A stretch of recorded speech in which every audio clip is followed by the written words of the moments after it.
बिहार के एक छोटे से गांव में दो भाई रहते थे। बड़े भाई का नाम मोहन और छोटे भाई का नाम सोहन था। दोनों बहुत गरीब थे।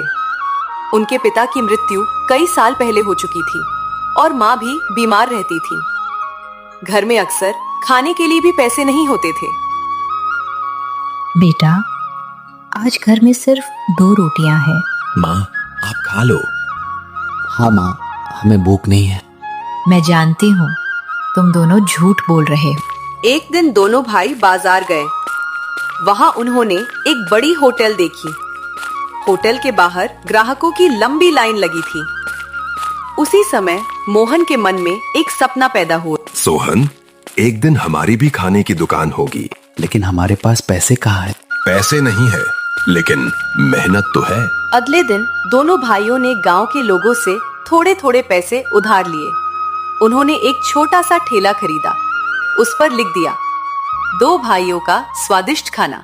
भैया, कोई ग्राहक आएगा भी? अगर खाना अच्छा होगा तो जरूर आएगा। एक बूढ़े किसान ने उनके ठेले पर खाना खाया। बेटा, इतने स्वादिष्ट छोले चावल मैंने कभी नहीं खाए। धन्यवाद काका।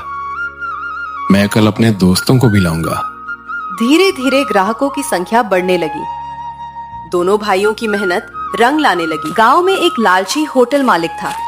उसका नाम था धनराज। जब उसने देखा कि लोग उसके होटल की बजाय भाइयों के ठेले पर जा रहे हैं तो उसे बहुत गुस्सा आया। अगर ये दोनों ऐसे ही चलते रहे तो मेरा धंधा बंद हो जाएगा। एक रात धनराज ने अपने आदमी भेजे। उन्होंने भाइयों का ठेला तोड़ दिया।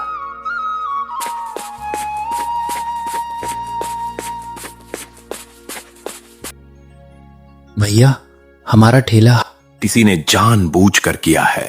अब क्या करेंगे? फिर से शुरू करेंगे। अगली सुबह दोनों भाइयों ने टूटे हुए ठेले को ठीक किया। लोग उनकी मेहनत देखकर भावुक हो गए।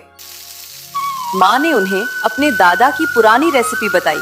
वो थी स्पेशल देसी मसाला खिचड़ी। उसका स्वाद इतना शानदार था कि जो भी खाता दोबारा जरूर आता। भैया, लोग तो इस खिचड़ी के दीवाने हो गए। यही हमारी पहचान बनेगी। एक दिन शहर से आया एक फूड ब्लॉगर उनके ठेले पर पहुंचा। उसने वीडियो बनाई। वीडियो इंटरनेट पर वायरल हो गई। दोस्तों, अगर आपने ये खिचड़ी नहीं खाई तो बहुत कुछ मिस कर दिया। अगले ही दिन उनके ठेले के सामने लंबी लाइन लग गई। लोग दूर दूर से आने लगे। 2 प्लेट खिचड़ी देना। मेरे लिए 4 पैक कर दो। कुछ महीनों बाद दोनों भाइयों ने एक छोटा रेस्टोरेंट खोल लिया। उसका नाम रखा 2 भाइयों का स्वाद। भैया, हमारा सपना सच हो गया। अभी तो शुरुआत है। धनराज को ये सब देखकर और जलन हुई। उसने झूठी अफवाह फैला दी कि भाइयों का खाना खराब है। जांच हुई, सच्चाई सामने आ गई। धनराज की चाल पकड़ी गई। भाइयों का खाना पूरी तरह सुरक्षित है। एक दिन शहर की बड़ी कंपनी ने उनके रेस्टोरेंट को 1000 लोगों का खाना बनाने का ऑर्डर दिया। दोनों भाइयों के लिए ये बहुत बड़ी चुनौती थी। अगर हमसे गलती हो गई तो? मेहनत करेंगे तो जीतेंगे। दोनों भाइयों ने दिन रात मेहनत की। ऑर्डर शानदार तरीके से पूरा हुआ। कंपनी बहुत खुश हुई। ऐसा स्वाद मैंने कभी नहीं चखा। धन्यवाद। अब दोनों भाइयों ने अपनी माँ के लिए बड़ा घर बनवाया। माँ की आंखों में खुशी के आंसू थे।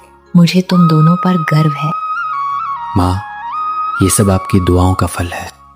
एक दिन लगातार 3 दिनों तक तेज बारिश हुई।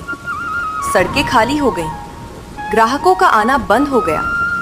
रेस्टोरेंट में रखा सामान लगा। भैया, अगर ऐसे ही रहा तो हमें नुकसान हो जाएगा। चिंता मत करो, हर मुश्किल का कोई न कोई रास्ता होता है।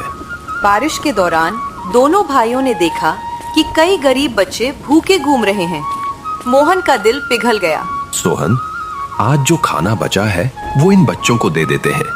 लेकिन हमें भी नुकसान हो रहा है। भूखे को खाना खिलाने से कभी नुकसान नहीं होता। दोनों भाइयों ने सभी बच्चों को मुफ्त खाना खिलाया।